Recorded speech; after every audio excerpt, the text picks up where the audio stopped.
Give her thanks, give her thanks, give her thanks. Yes, it's in the rising here on a Sunday, and we just decided to do the video, yeah. And every video that we send out there, I'm going to start a series of new video because I think this might be one of my more serious videos that I'm starting to do since I cut off the precepts then. But yes, it's a new day and a new time. And like I said, you have to give thanks and praise every time. You have to give thanks and praise every time. But a topic that I wish to touch on today, and hopefully it will resonate, is the energies of people. You've always heard me talking about the energies. The energies that you can come and you can exude, the energies that you can receive also, the energies that you can transmute when people send it towards you, the energies that you can absorb when you're into someone's presence, the energies that you can also exude and give to somebody while you're in their presence also.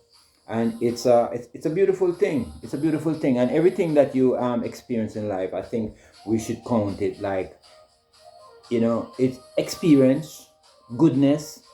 Just look at it from a positive aspect of life, you know and that's how I've been doing my thing. But there are things that is going to come upon you, that will perhaps trigger you certain way, hurt you certain way, But it depends on how you look at it, and then how you decide to handle it.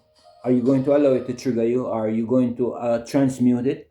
A cousin of mine said that I'm an alchemist, because a lot of people are into religion, and I often speak about, if somebody throws you hate, it doesn't mean that you have to throw him back hate. It doesn't mean that you have to immediately get angered and fearful and resentful, and all of these things, and bitter about something that somebody does to you. Because I tell you what, everything, you're an observer of your experience. Now, do you want desire to have control of the experience that you're having? Because you could decide to get angry at anything that you want to. It's just your programming to accept if this is good for you, or your ego, allow you to believe that you are better than, you're different than, and you desire more morals and more respect. That's what it's all about. But if you're peaceful within yourself, you'll find ways and means to be happy, to be joyful, to be peaceful, and to always exude that type of energy. You see what I'm saying? And then there are people who are going to come into your presence that it's not going to be peaceful. A lot of people are not peaceful. You find people that are complaining every time, dissatisfied about circumstances, always, see a problem with somebody. It's for them. It's for them to see life a different way. Because if you're like that, you're always going to be critical. You're always going to be judgmental of things and people. And it is people that we have to deal with, the energy of people. But at the same time, you want to have the best experience in your avatar, in your body, while you're here. So what do you do to have your best experience? So there's a lot of emotional things that you could absorb as energy that will keep you on your lower frequency. Now, there are also things that you could do to make you more joyful. Things that you could do for yourself to project that kind of happiness out there. And as you're projecting that, it's like you're practicing, because sometimes the energy frequency that is within the atmosphere that we absorb and take in, it is not sometimes in balance with good hemostasis and happiness. For example, if you are somebody that listens to social media or news, whatever you do, read books, then you're constantly listening or indulging in information that is negative, like the news. A gunman was killed over there in Kingston today, and two police were shot also, and they were taken to the hospital, and that kind of news. And if you notice, if you feed yourself on that news, you will be wanting that news. You will find yourself in that fearful spot. Oh, I wonder what's going on. No, be joyful within yourself and know that you can create your reality, because that's exactly what we are doing, creating our own reality. One experience I have recently that sometimes you have to just face, you have to face your whatever you see as boundaries. I'm going to put them as boundaries, because there are some things that everything that we do, we make choice and allow within self. And when you don't allow certain things, sometimes some people get get misconstrued. Some people think that you owe.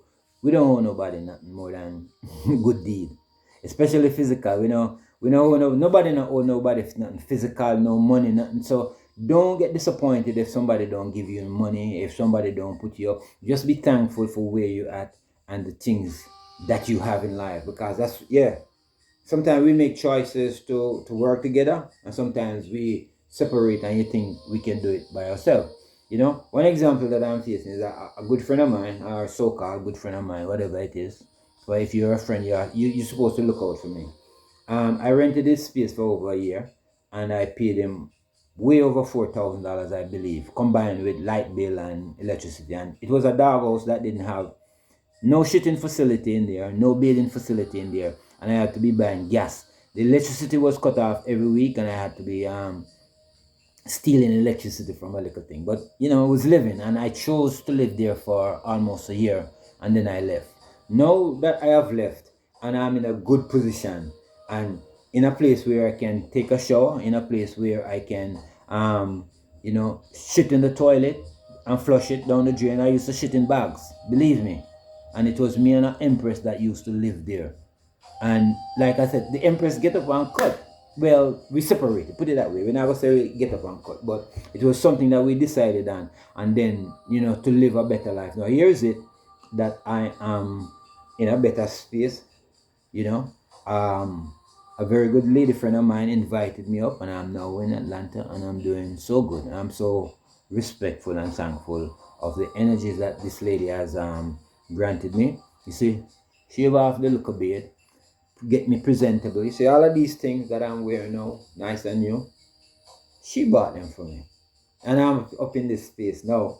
Maybe it's for a reason. But hopefully we can be honest and respectful, and so we can discuss that also. But like I am telling you, don't allow anybody's energy to make you be in a sad space. Always do that which is good.